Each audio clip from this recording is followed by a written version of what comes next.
देखो सुनो, आज की क्लास की शुरुआत हम एक क्वेश्चन से लेके फिर साइक्लोट्रॉन पे जा रहे होंगे। मान लो ये कोई रीजन है, ये कोई प्लेट्स हैं, लेकिन ये चार्ज प्लेट्स नहीं है, परंतु इन प्लेट्स के बीच में मैग्नेटिक फील्ड लाइंस हैं। इन प्लेट्स के बीच में मैग्नेटिक फील्ड लाइंस हैं। इस तरह से क्रॉस लगा के मैंने ये फील्ड लाइंस दिखाई है, बी अंदर की तरफ है, और यहां से कोई पार्टिकल v वेलोसिटी के साथ एंटर करता है।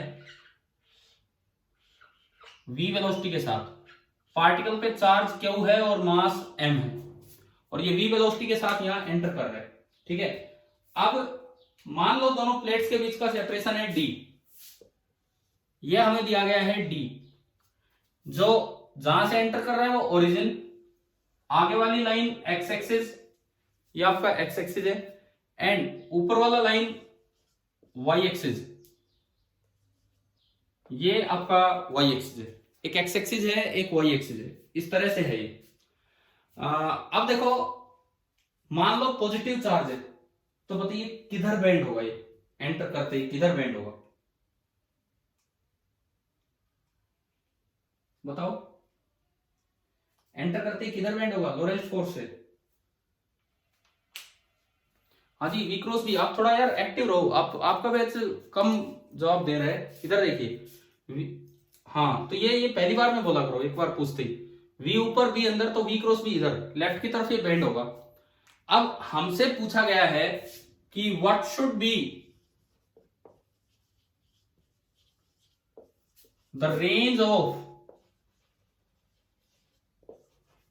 Values of v so that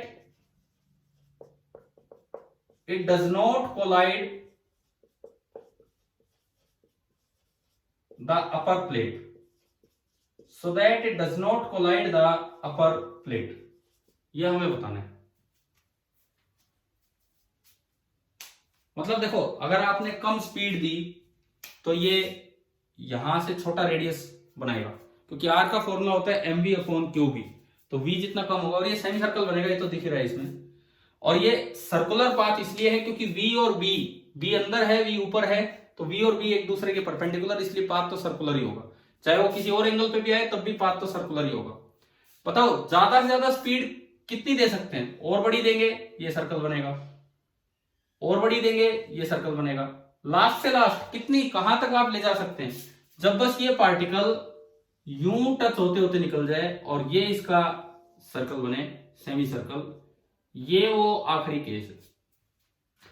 क्या ये डायग्राम समझ में आया? मैं स्पीड बढ़ाता गया, पहली बार मैंने स्पीड v1 ली, v2 ली, अब भी ठीक है, v3 ली, अब भी ठीक है, v4 ली, तो सबसे बड़ा रेडियस बन गया, और अब ये जस्ट टच करते हुए बाहर निकल गया। तो आप बताओ बड़े से बड़ा रेडियस कितना हो सकता है इस क्वेश्चन के डायग्राम के अकॉर्डिंग, अगर दोनों प्लेट्स के बीच का सेपरेशन d है तो? d, ये देखो, ये है, ये d है, सबसे बड़ा सर्कल ये बना, ये उस सर्कल का सेंटर होगा कहीं, तो ये उसका रेडियस है जो कि हमें दिख रहा है d। इसका मतलब मैं अगर इस क्वेश्चन को आगे बढ़ाऊं तो r मैक्स की वैल्यू मेरे पास है d, तो यहां से वेलोसिटी की मैक्सिमम वैल्यू आ गई। r मैक्सिमम, r को मैं लिख सकता हूं mv/qb, तो m into V max upon q into b, it is coming out to be d, और यहां से v मैक्स आपका निकल के आया qbd/m। तो रेंज ऑफ वैल्यू का मतलब ये है कि ज्यादा से ज्यादा इतना हो या फिर v इससे कम हो। तो रेंज में आप ऐसे आंसर दे सकते हैं कि v is less than qbd/m, ये आपकी इसमें रेंज होगी। क्लियर हो गया यहां तक? इस तरह से हमने रेंज निकाली। ठीक है, अब इसके बाद देखो, सपोज ये और आ जाए कि अगर ये लास्ट वाला केस है, तो जहां पार्टिकल बाहर निकलेगा उस जगह के कोऑर्डिनेट्स बताओ। अगर ये लास्ट वाला केस है, तो जहां पार्टिकल बाहर निकलेगा उस जगह के कोऑर्डिनेट क्या होंगे? होती है इस पॉइंट के कोऑर्डिनेट ना, एक्सिस आपको दिखा रखे, ये ओरिजिन है, ये एक्स एक्सिस है, ये वाई एक्सिस है, तो उसके अकॉर्डिंग बताओ। 0 2D तो पहुंच गया वाई एक्सिस पे, अरे यार अभी कह रहे 2d0 आगे गया, -d0 तो यही रह गया। एक बच्चे ने सही बोला था बीच में, इसके कोऑर्डिनेट होंगे -2d0। अरे d डायमीटर थोड़ी है, d तो रेडियस है, तो डायमीटर तो 2d हो गया। तो अब देखो यही सवाल आपको कंफ्यूज कर देगा क्वेश्चन में अगर ध्यान से नहीं पढ़ा तो। ABCD 4 ऑप्शन है, कोई कह रहा है d0, कोई कह रहा है -d0, कोई -2d0, कोई इनमें भी मतलब इतना क्लियर होने के बाद भी हम कंफ्यूज हो जाएंगे, तो थोड़ा ध्यान से देखना है। बताओ ये वाला क्वेश्चन आ गया कि नहीं आया समझ में? ठीक है। अच्छा मान लीजिए इसी में एक और सवाल मैं देता हूं, उसके बाद अगले टॉपिक पे चलेंगे। पहले एक दो ये छोटे छोटे पार्शियल फील्ड के क्वेश्चन और इस तरह के देख रहे हैं हम।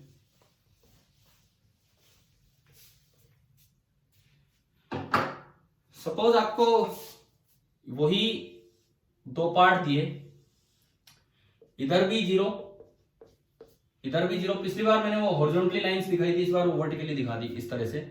और ये सेपरेशन है D, और इस इलाके में B अंदर की तरफ है, यूनिफॉर्म B है और वो अंदर की तरफ ही दिया गया है। और आपको यहां से एक पार्टिकल आपने थ्रो किया सीधा आगे की तरफ, चार्ज Q, मास M, इस लाइन के भी परपेंडिकुलर और B के भी परपेंडिकुलर, और वेलोसिटी इसकी दी है V।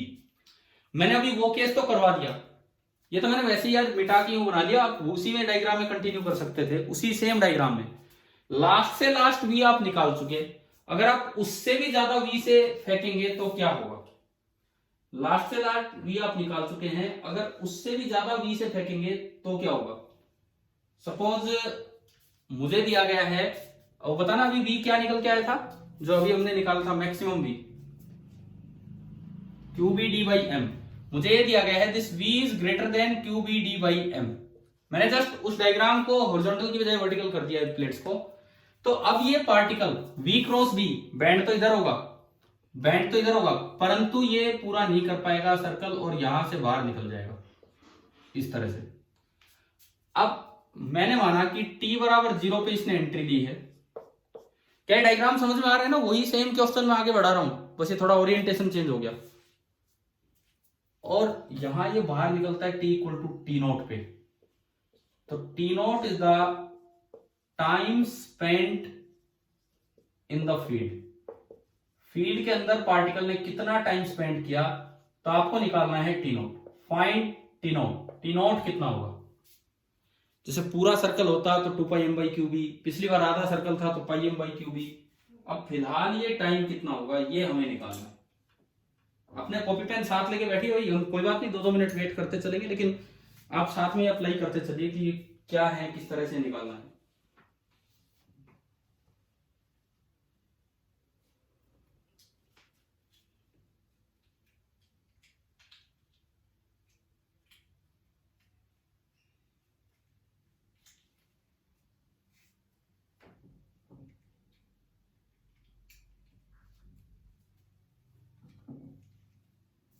हाँ जी, ये बताओ इस सर्कल का सेंटर किधर होगा?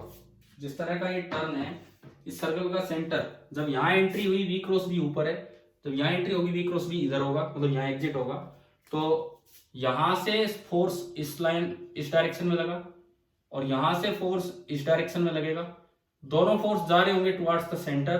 तो ये दोनों जहां भी जाके मिलेंगे, this will be the centre of the circle. तो सेंटर ऑफ द सर्कल आपको लोकेट करना आ गया है, सेंटर ऑफ द सर्कल आपको लोकेट करना आ गया है। जितनी एंगल से वेलोसिटी वेक्टर मुड़ेगा उतने ही एंगल से रेडियस वेक्टर मुड़ेगा, क्योंकि वो दोनों हमेशा एक दूसरे के परपेंडिकुलर है। ये वेलोसिटी वेक्टर इतना टर्न हो गया थीटा, तो इसका मतलब ये जो रेडियल वेक्टर है ये भी थीटा टर्न हो गया। अगर वेलोसिटी वेक्टर थीटा टर्न हो गया तो रेडियल वेक्टर जो है वो भी थीटा टर्न हो गया। अगर थीटा आ जाए तो मैं टाइम पीरियड निकाल ही दूंगा। थीटा आ जाए तो पूरा यूनिटरी मेथड कि भाई 2π अगर पूरा सर्कल होता तो टाइम लगता T, कैपिटल T, 2πm/qb। एक में कितना लगेगा और थीटा में कितना लगेगा ये है। ये बताओ ये थीटा कैसे निकाल के लाए? थीटा कहां से निकाल के लाए? थीटा कहां से निकाल के लाए? देखिए पहले तो ये बताओ यहां तक के डायग्राम आया क्या समझ में? मैंने जो एंगल्स बनाए हैं, और जो टाइम टेकन होगा that will be equal to capital T upon 2 pi into theta, unitary method से, क्योंकि ये यूनिफॉर्म सर्कुलर मोशन है, where capital T is equal to 2 pi M upon Q B. Capital T आपका होगा 2 pi M upon Q B, तो T not आपका ये बनेगा T upon 2 pi into theta, ये है। अब ये थीटा बताओ यार, केवल ज्योमेट्रिकली आप थीटा बताओ कैसे निकालोगे। देखिए आप यहां से एक परपेंडिकुलर डाल दीजिए, ये डी है तो ये भी डी होगा। अच्छा, this is the radius of the circle r, जो m we upon Q b हमें पता है, वी तो दे रखा है क्वेश्चन में, ग्रेटर देन दिस है इसीलिए बाहर निकले। तो इस ट्राइंगल में साइन थीटा कितना होगा, साइन थीटा, इस ट्राइंगल में साइन थीटा बोलो डी बाई आर। आर का फॉर्मूला हम जानते ही हैं, चाहे सर्कल पूरा हो या आधा रहे, आर का फॉर्मूला होता है एम वी, सॉरी, आर का फॉर्मूला होता है M we upon Q B. ये आपके आर का फॉर्मूला है जो हम इसमें अप्लाई करेंगे। देखिए तो आर का formula M we upon Q B आपने यहां लगा दिया, तो मेरे पास थीटा आ गया, theta is equal to sine inverse of D Q B upon M V. Theta is sine inverse of D Q B upon M V, और जब भी इनवर्स में होते हैं तो रेडियन में है ये सारे।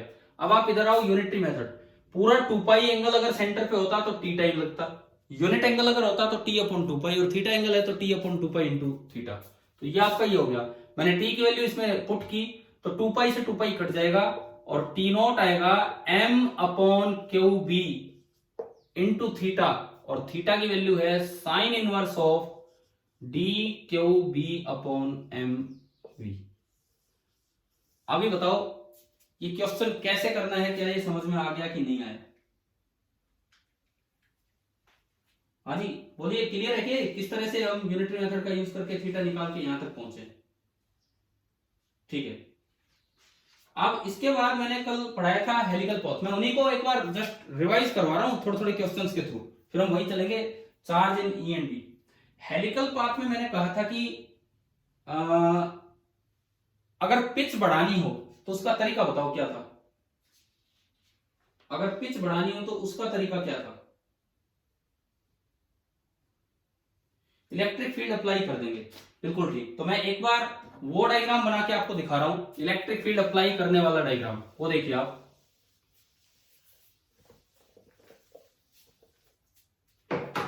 मान लीजिए आगे की तरफ ही ई है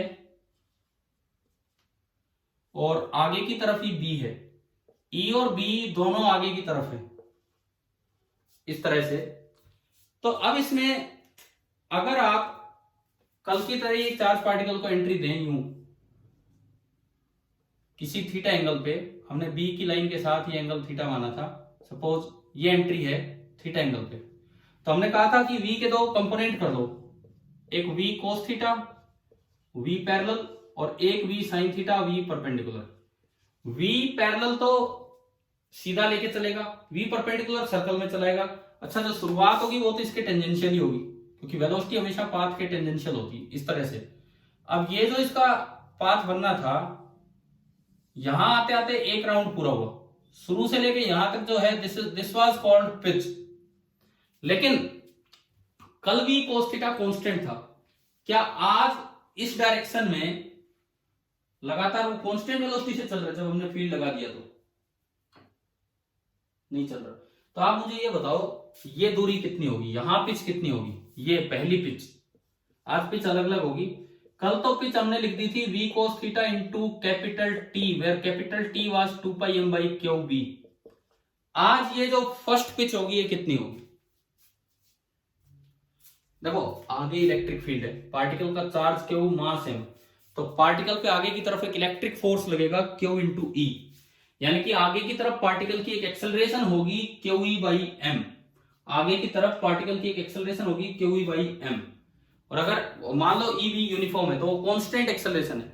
जब कोई चीज कांस्टेंट एक्सेलरेशन से चलती है और इनिशियल स्पीड है v cos थीटा, तो ये जो पिच लिखी जाएगी फर्स्ट, एक्चुअली अब ये पिच बोलना भी इतना सही नहीं क्योंकि बार बार ये चेंज होगी, तो फर्स्ट पिच जो होगी इसको मैं डिस्प्लेसमेंट बोलूं s is equal to v cos theta into t time एक पूरा हो चुका है 2πm/qb ut plus half into a acceleration QE/m into t का स्क्वायर, और टी आपका अगेन 2πm/qb का होल स्क्वायर।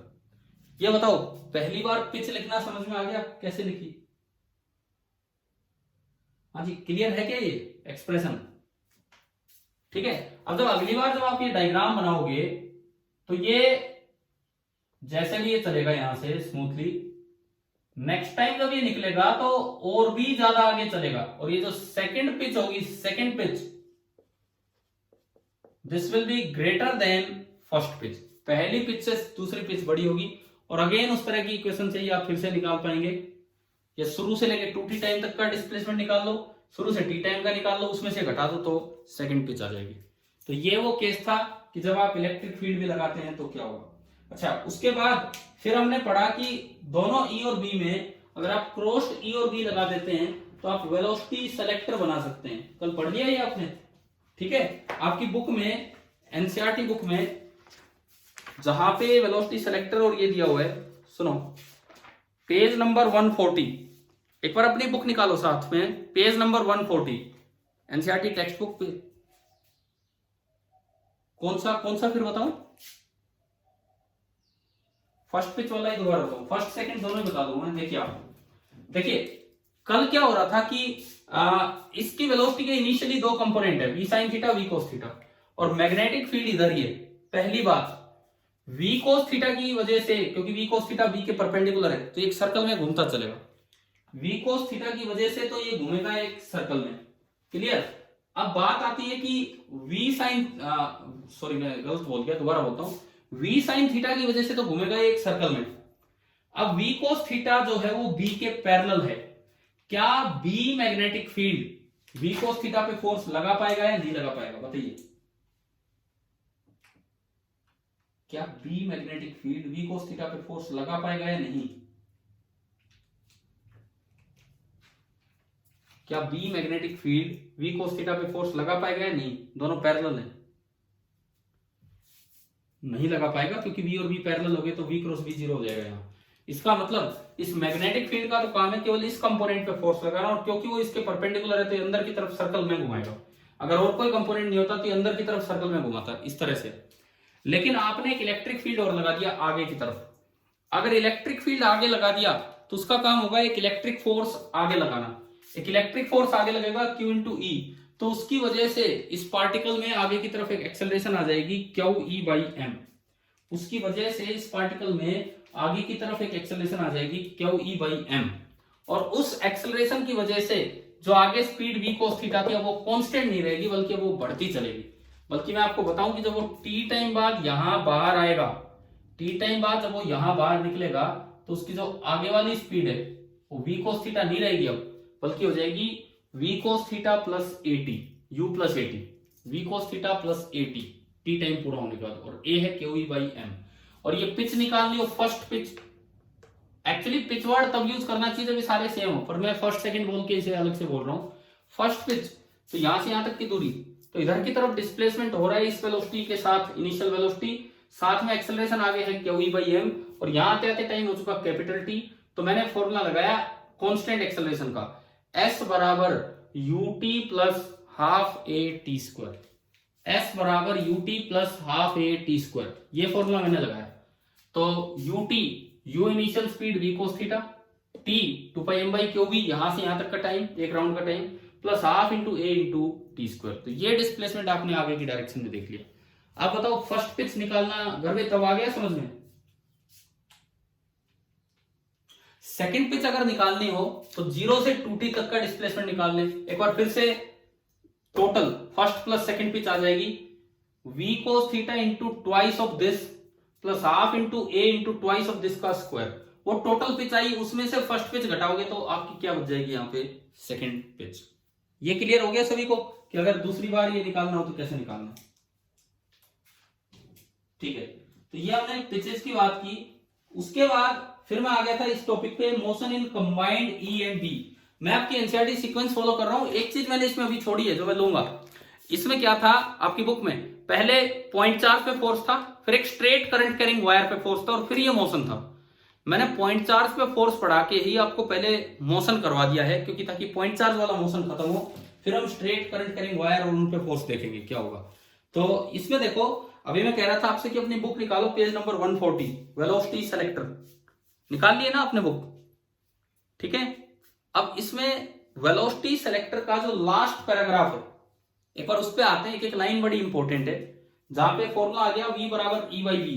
ये फॉर्मूला तो हमने कल भी निकाल लिया था, v is equal to E by B, v is equal to E by B, ये फॉर्मूला हमने कल भी निकाला था। इसके बाद देखें, this condition can be used, ये जो कंडीशन है कल दिखाया था मैंने कि कुछ ऊपर मुड़े कुछ नीचे मुड़े, केवल कुछ ही अनडिफ्लेक्टेड गए सीधे। तो ये जो कंडीशन है v बराबर e by B can be used to select charge particles of a particular velocity out of a beam containing charges moving with different speeds irrespective of their charge and mass। ये बड़ी important बात है, irrespective of their charge and mass। मुझे कुछ ऐसी beam बनानी है, ऐसे पार्टिकल्स की बीम निकालनी है जो 100 मीटर पर सेकंड से बाहर आ रही है। ये मेरे लिए कोई इंपॉर्टेंट नहीं है कि उस बीम में प्रोटॉन आ रहे हैं, कि उस बीम में अल्फा पार्टिकल आ रहे हैं, कि क्या आ रहे हैं, मैं इससे कोई मतलब नहीं चाहता। मेरे लिए इंपॉर्टेंट है कि 100 मीटर पर सेकंड से निकलने वाली बीम आनी चाहिए। तो उसके लिए मुझे यूज करना पड़ेगा वेलोसिटी सेलेक्टर, क्योंकि वेलोसिटी सेलेक्टर इस बात पे डिपेंड नहीं करता कि आपका चार्ज क्या है, आपका मास क्या है, वो केवल इस बात पे डिपेंड करेगा कि अगर आपकी वेलोसिटी ई बाई बी है, आप एक चार्ज पार्टिकल है और आपकी वेलोसिटी ई बाई बी है, ई और बी इस अरेंजमेंट में जो फील्ड होंगे, तो आप बिल्कुल सीधा निकल जाएंगे, ना ऊपर बैंड होंगे ना नीचे बैंड होंगे। तो ये भी एक अच्छा ऑप्शन बन के आ सकता है कि क्या वेलोसिटी सेलेक्टर में जो कंडीशन होती है बाहर निकालने की, क्या वो पार्टिकल के चार्ज या मास पे डिपेंड करती है या नहीं करती है, बताएं। नहीं करती। मतलब अगर इस वेलोसिटी सेलेक्टर में 100 मीटर पर सेकंड वाला प्रोटॉन बाहर निकल रहा है, तो क्या 100 मीटर पर सेकंड वाला अल्फा पार्टिकल बाहर निकलेगा? बिल्कुल, समझ में आ रहा है ना, वो भी बाहर आएगा। मतलब ये इस पे डिपेंड नहीं करता। तो ये खासियत ये है वेलोसिटी सेलेक्टर की। उसके बाद सुनो, only particles with speed E and B pass undeflected through the region. ये जो रीजन, इससे ई बाई बी वाले पार्टिकल बाहर निकलेंगे। आगे देखिए, this method was employed by J Thomson in 1897 to measure the charge to mass ratio of E by M of an electron. क्या कल मैंने वो 3 स्टेप वाला अरेंजमेंट बना के सिखाया था आपको? तो ये वही है, मैं इसी लाइन को समझाना चाह रहा था आपको कि कैसे जे थॉमसन ने 1897 में इलेक्ट्रॉन का चार्ज बाय मास रेशियो निकाला था। The principle is also employed in mass spectrometer, a device that separates charged particles according to their charge to mass ratio। कल हमने जब वो तीसरा स्टेप बनाया, फर्स्ट सेकंड थर्ड, तो तीसरे स्टेप में वो घूम के ऊपर जा रहे थे। पिछले वीडियो में आपने देखे होंगे या पिछले लेक्चर में, वीडियो तो मैं डाल नहीं पाया, तो घूम के ऊपर जा रहे थे। तो अलग अलग क्यू बाई एम के अकॉर्डिंग उनका आर आ रहा था। वो जो आर था वो क्यू बाई एम पे डिपेंड कर रहा था, और वहां से हमने क्यू बाई एम कैलकुलेट किया था। तो एक मास स्पेक्ट्रोमीटर होता है जिससे आप डिफरेंट चार्ज पार्टिकल्स को सेपरेट कर देते हो according to their charge to mass ratio. इस एक लाइन में कई बातें आ रही हैं, आप ढंग से सीखते चलें। कभी ये सवाल आ जाए कि मुझे कोई बीम आ गई, सेम स्पीड वाली कोई बीम आई, भाई पहले तो मैंने स्पीड सेलेक्ट कर ली यूजिंग वेलोसिटी सेलेक्टर, लेकिन उसमें ये तो डिसाइड नहीं हुआ कौन सा अल्फा पार्टिकल है, कौन सा प्रोटॉन है, क्या है, कौन सा इलेक्ट्रॉन है, सब आ गया उसमें। तो अब आपको उनको सेपरेट करना है कि डिफरेंट पार्टिकल्स कौन से according to their charge to mass ratio. तो आप क्या करेंगे, आप ई को ऑफ कर दीजिए। आप ई को ऑफ कर दीजिए बीम सेलेक्ट करने के बाद, ओनली बी बचा, और फिर वो टर्न होते जाएंगे और वो अकॉर्डिंगली टर्न होंगे। मतलब कैसे, their charge to mass ratio के अकॉर्डिंग। और इस डिवाइस को बोलते हैं मास स्पेक्ट्रोमीटर। देखिए मास स्पेक्ट्रोमीटर का क्या काम है, एक बार वो भी समझ लीजिए। ये जो कल हमने ये पार्ट ले लिया था, सेकंड पार्ट, ये पॉजिटिव प्लेट, ये नेगेटिव प्लेट, फीड इधर था और बी अंदर की तरफ था। देखो यहां से तो दुनिया भर के पार्टिकल्स आ रहे थे और दुनिया भर की स्पीड से आ रहे थे, अलग अलग पार्टिकल्स आ रहे थे अलग अलग स्पीड से।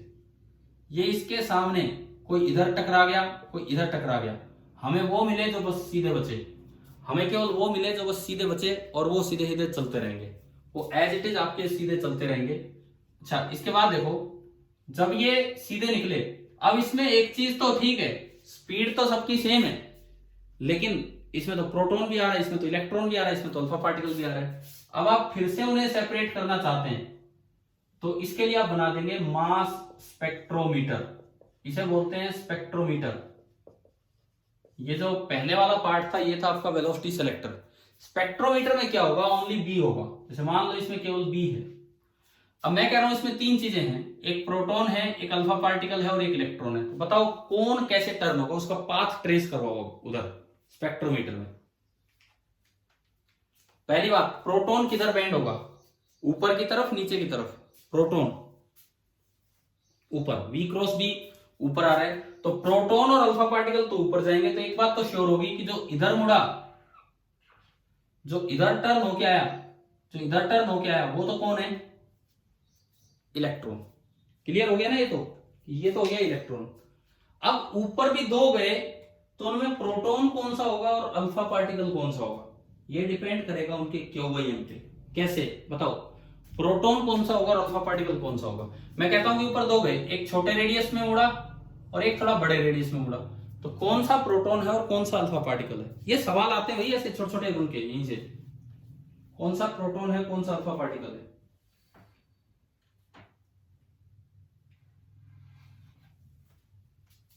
देखते हैं।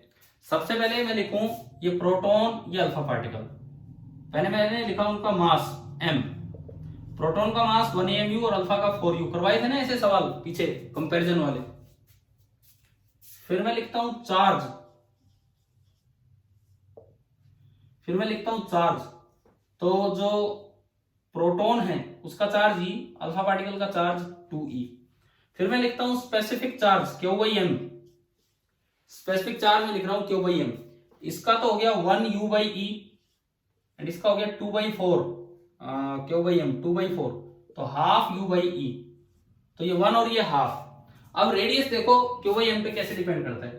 R का फॉर्मूला होता है mv/qb। V सबका सेम है, B सबका सेम है। इस इलाके में एंट्री करेंगे, V सबका सेम, B भी सबका सेम। इसका मतलब R is inversely proportional to Q/m। तो जिसका Q/m कम होगा उसका रेडियस बड़ा होगा। तो Q/m कम किसका है इन दोनों में, Q/m कम किसका है इन दोनों में, अल्फा का, तो उसका रेडियस बड़ा होगा। तो ये अल्फा पार्टिकल है और ये प्रोटॉन। तो मास स्पेक्ट्रोमीटर पे आपके लेवल पे इस तरह से क्वेश्चन बन के आ सकते हैं। अच्छा, ऐसे सवाल इलेक्ट्रिक फील्ड में भी थे। आपको ध्यान हो, फर्स्ट चैप्टर एनसीईआरटी का ही क्वेश्चन था। तो प्लेट्स हैं, उसमें डिफ्लेक्शन देख के देखा जा रहा था। वहां पढ़ा था हमने, transverse deflection is directly proportional to Q/m। किया है ना ऐसा सवाल वहां फर्स्ट यूनिट में। हाँ, तो वहां ट्रांसवर्स डिफ्लेक्शन देखा जाता है। स्पेक्ट्रोमीटर में भी ये छाटने वाले क्वेश्चन आपको करने आने चाहिए, हो जाएंगे शायद अब आगे इस तरह के सवाल तो इन दोनों से। ठीक है, अब देखो +1 क्लास में मैं बीच बीच में यार इसलिए आना पड़ता है कि मैंने नहीं करवाई आपको यूनिट, तो मैं बीच बीच में थोड़ा बहुत डिस्कशन कर देता हूं। 3 चीजें हैं, मेजरमेंट ऑफ, आपके टॉपिक में है सिलेबस में, measurement of length, measurement of time, measurement of mass. तो मैं अभी किसका जिक्र कर रहा हूं, मेजरमेंट ऑफ मास का। लेंथ में मैं आपको याद दिलाऊं अगर आपको ध्यान हो तो, 4 मेथड हमें पढ़ने होते हैं, 2 डायरेक्ट मेथड, 2 इनडायरेक्ट मेथड। +1 की बात कर रहा हूं मैं। 2 डायरेक्ट मेथड होते हैं, एक यूजिंग वर्नियर कैलिपर, एक यूजिंग स्क्रू गोज। एक होता है यूजिंग वर्नियर कैलिपर, एक होता है यूजिंग स्क्रू गोज। और 2 इनडायरेक्ट मेथड में, एक होता है पैरेलैक्स मेथड लार्ज डिस्टेंस के लिए, और एक बहुत स्मॉल डिस्टेंस के लिए, जैसे ओलिक एसिड के साइज को निकालना। क्या ये चारों याद, थोड़ा थोड़ा ध्यान है क्या आपको ये चारों मेथड? हाँ, तो ये 4 मेथड तो थे मेजरमेंट ऑफ लेंथ में। मेजरमेंट ऑफ मास, ये कब हुआ था ये पार्ट? अमित सर ने करवाया था, मैंने करवाया था आपको ये वाला पार्ट। हाँ, तो ठीक है, उसमें क्या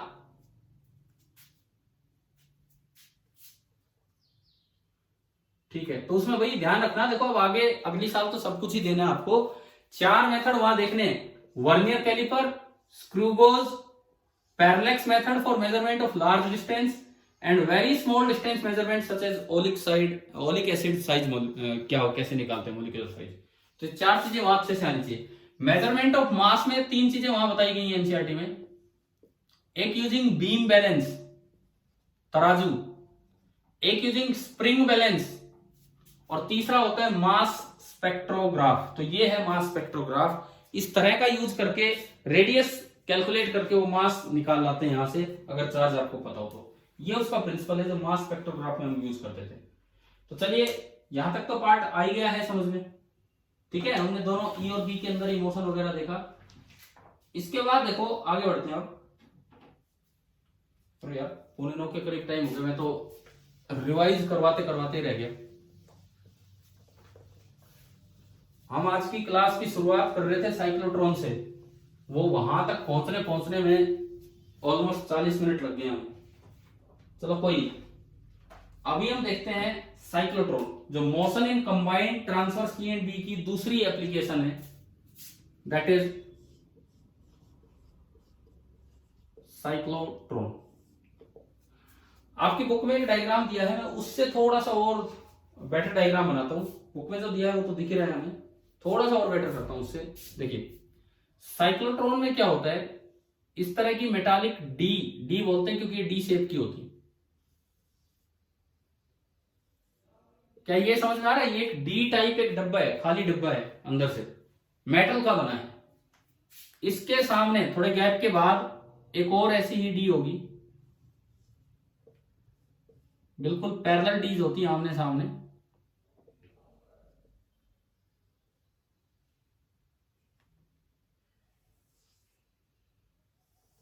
हाँ भाई ये बताओ, कुछ हल्का सा विजुअलाइजेशन हो रहा है कि मैंने क्या बनाने की कोशिश की है।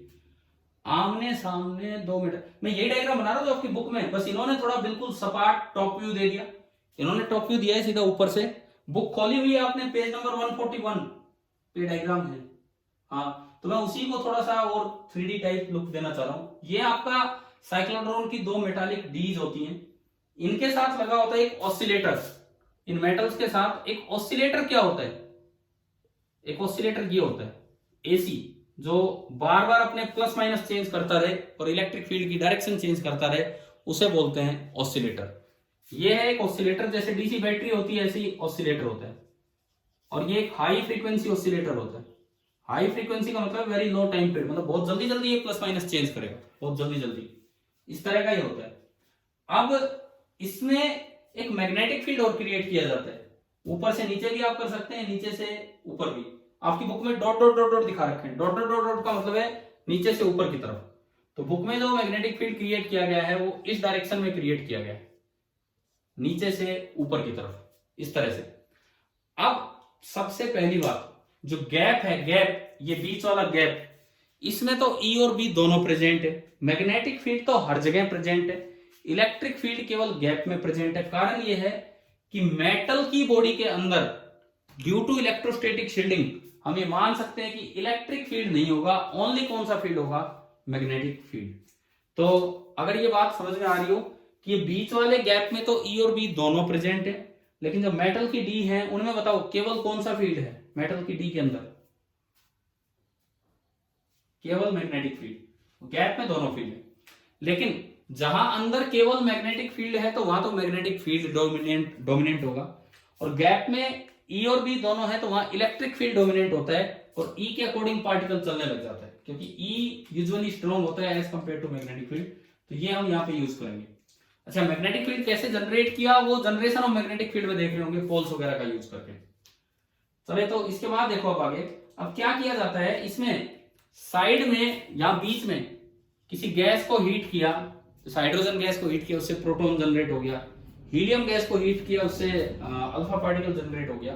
तो किसी भी गैस को हीट करके ये जो अरेंजमेंट है ये किसने सोचा था, लॉरेंस और लिविंगस्टोन, दो साइंटिस्ट है। ये आपके देखो इसमें स्टार्टिंग लाइन लिखी हुई है, स्टार्टिंग लाइन साइक्लोट्रॉन की, अगर बुक में आप देख रहे हो तो बुक तो जरूर रखो यार साथ, जब मैं पढ़ा रहा हूँ बोल रहा हूँ तो। 1934 में लॉरेंस और लिविंगस्टोन जो साइंटिस्ट थे, उन्होंने न्यूक्लियर स्ट्रक्चर को इन्वेस्टिगेट करने के लिए ये मशीन बनाई थी। इस मशीन का फायदा क्या था, वैसे तो हमारे पास वेंटीग्राफ जनरेटर टाइप भी चीजें हैं, इलेक्ट्रिक फील्ड का यूज भी आप करवा के एक्सेलरेट कर सकते थे, लेकिन इलेक्ट्रिक फील्ड से जब एक्सेलरेट करवाओगे तो आपको बहुत बड़ी लेंथ चाहिए, बहुत बड़ी लेंथ चाहिए, और उसके अंदर पार्टिकल चलता रहे तब जाके वो बहुत हाई स्पीड गेन करेगा।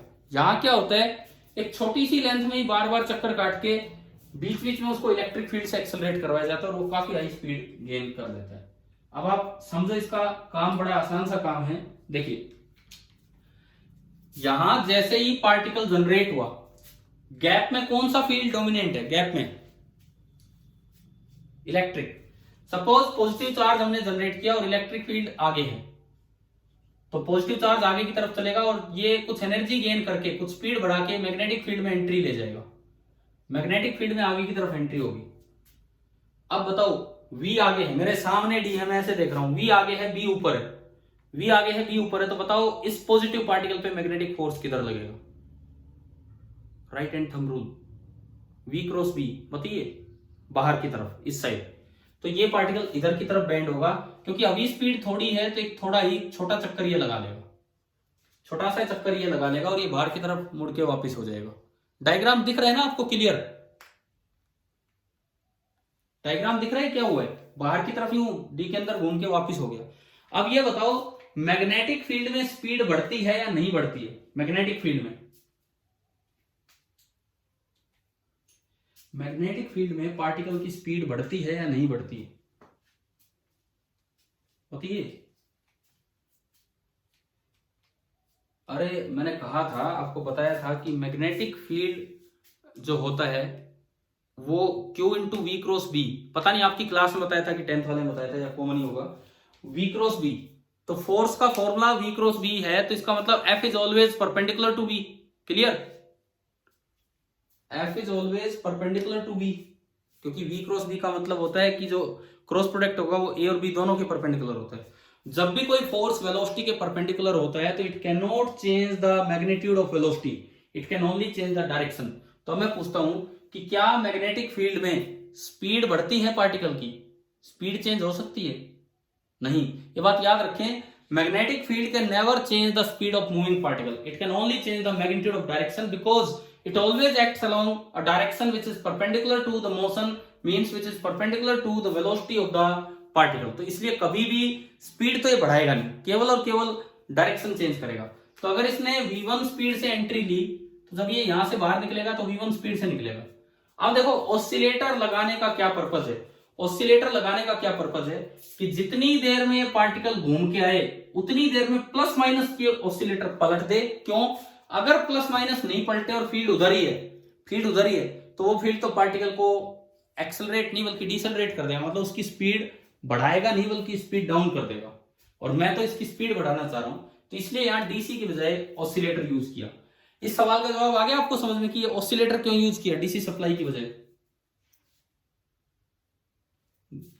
ठीक है। अब देखो, जैसे ही पार्टिकल बाहर निकला ये प्लस हो जाएगा और ये माइनस, तो फील्ड उधर हो गया, फील्ड उधर हो गया तो इलेक्ट्रिक फील्ड इसकी स्पीड बढ़ा देगा और ये ज्यादा स्पीड से एंटर करेगा V2 से।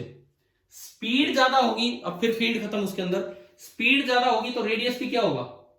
बड़ा होगा। इस बार स्पीड ज्यादा होगी तो रेडियस भी बड़ा होगा, तो बड़े रेडियस के साथ ये इसमें घूमता है।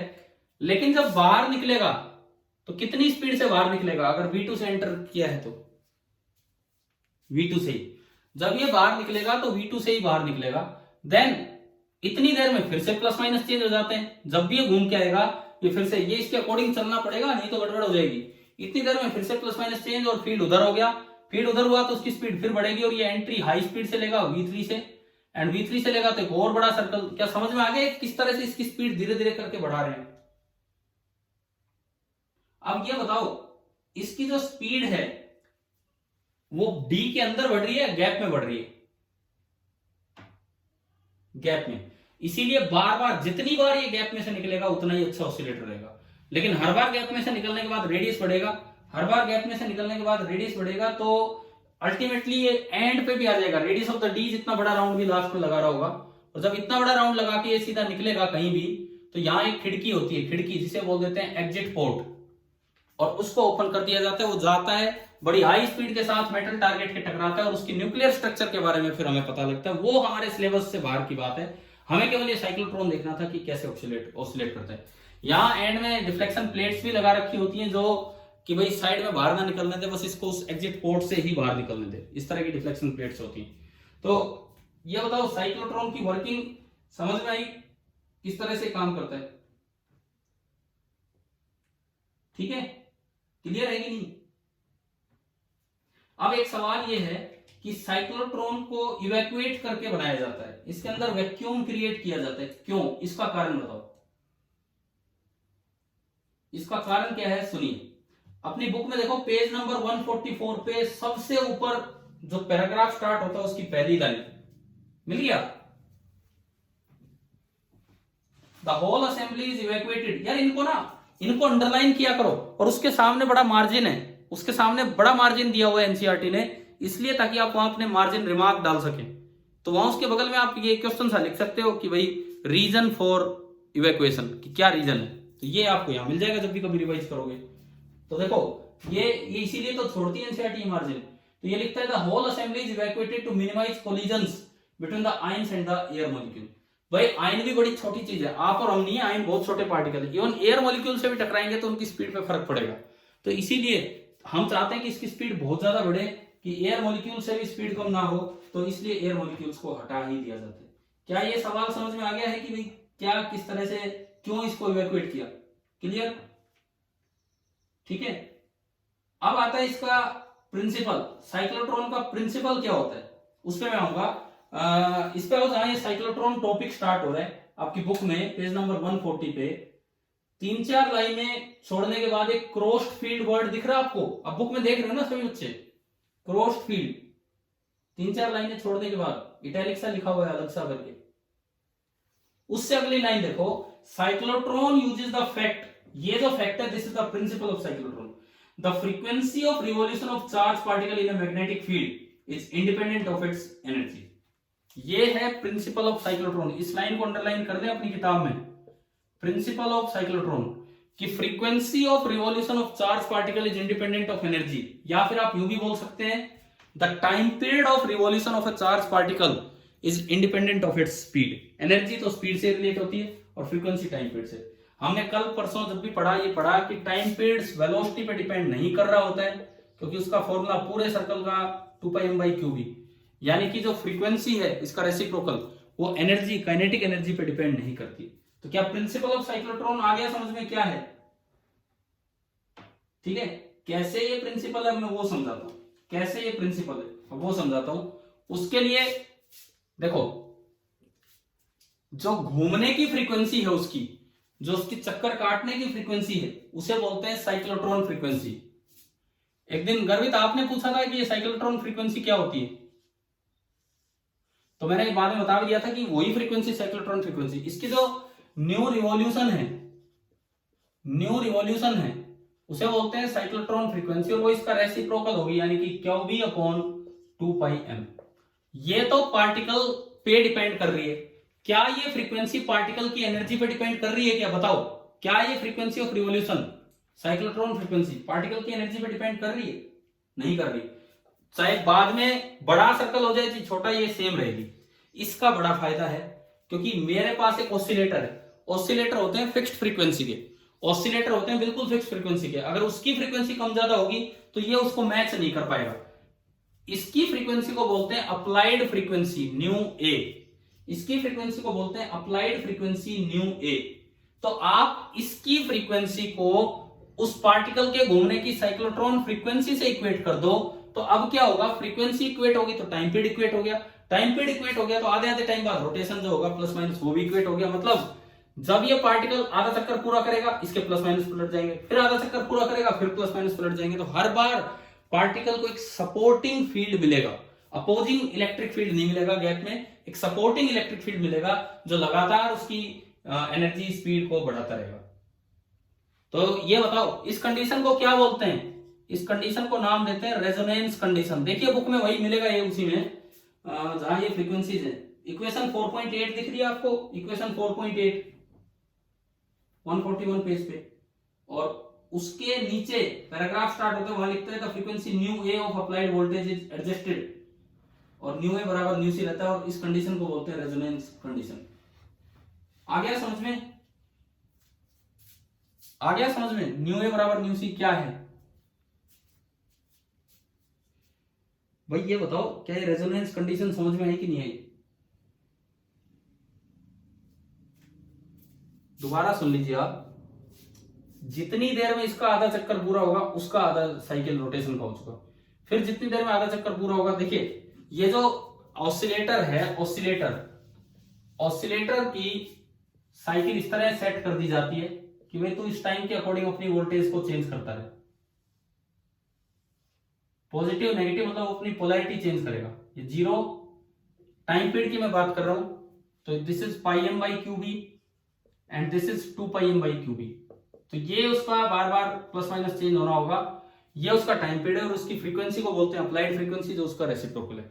और साइक्लोट्रॉन के घूमने की भी फ्रीक्वेंसी बिल्कुल इतनी है, तो प्रॉपर मैचिंग के साथ वो लगातार एक्सेलरेट होता रहता है। This condition is known as cyclotron resonance condition.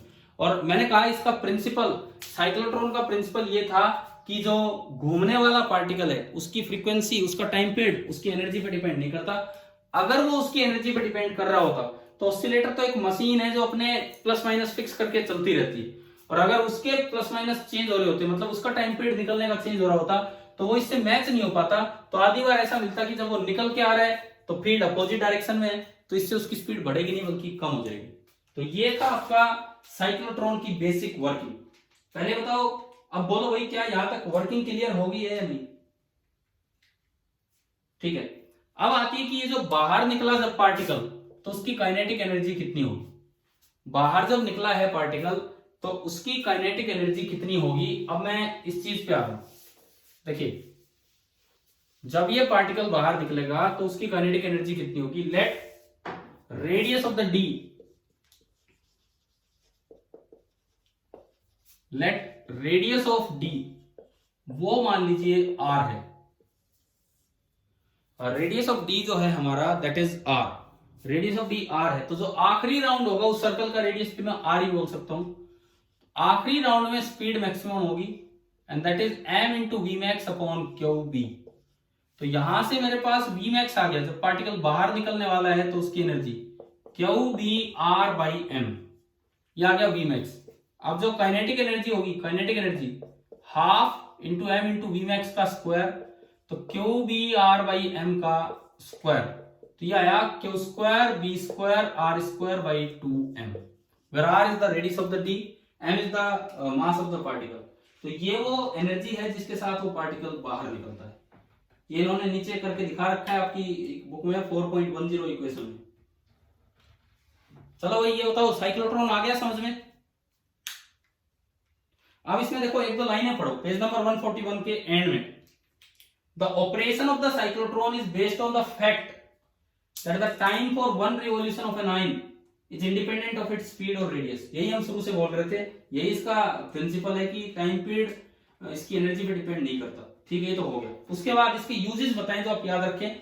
Cyclotron is used to bombard nuclei with energetic particles, क्योंकि ये काफी एनर्जी के साथ पार्टिकल को बाहर निकलता है तो न्यूक्लियस पे टक्कर मारने का काम आते हैं। And study the resulting nuclear reactions, एक तो न्यूक्लियर स्टडी में काम आता है, दूसरा it is also used to implant ions into solid and modify their properties और इवन सिंथेसाइज न्यू मटेरियल। देखो क्या होता है कि कुछ पुराने सॉलिड है, कोई मटेरियल है आपके पास और आप कोई नया बनाना चाह रहे हैं तो उसमें कुछ फिट करना आपको आएंगे, तो बहुत तेज स्पीड के साथ उसमें डालना होता है। वो इसे डोपिंग भी बोलते हैं, जो हम सेमीकंडक्टर में पढ़ेंगे। तो डोपिंग वगैरह करवाने के काम भी ये आता है कि किसी दूसरे मटेरियल में कोई आयन जाके फिट हो जाए, इसके काम भी ये साइक्लोट्रॉन यूज किया जाता है। और लास्ट में लिखता है it is used in hospitals to produce radioactive substance which can be used to diagnose and treatment, used in diagnosis and treatment. तो हॉस्पिटल मेडिकल लाइन में भी ये काफी काम का है। देखो ये जो रेडियोलॉजी है, रेडियोलॉजी एक बड़ी इंपॉर्टेंट ब्रांच है। रेडियोलॉजी मेडिकल लाइन की एक बड़ी इंपॉर्टेंट ब्रांच है जिसमें इन सब चीजों का यूज होता है। किसी का इंटरेस्ट होता है रेडियोलॉजी में, किसी का नहीं होता, वो एक बात अलग है, लेकिन फिर भी एक प्रेफरेंशियल ब्रांच ही होती है रेडियोलॉजी। तो आप लोग अगर आगे डॉक्टर बनते हैं तो मे बी डॉक्टर तो आप बनेंगे तो इस लाइन में जाके हो सकता है कोई ना कोई पहुंच जाए, तो आपको पता लगेगा इन चीजों का। अच्छा, इसके बाद एक एग्जांपल है 4.4, ये आप करोगे यार, सोल्ड है, आप यहां से देख के कर ही लेंगे पूरा। अब आप बताओ क्या साइक्लोट्रॉन पूरा समझ में आ गया है या नहीं? हाँ जी, जवाब दीजिए, क्लियर है साइक्लोट्रॉन? चलिए ठीक है, आज इतना ही बहुत है।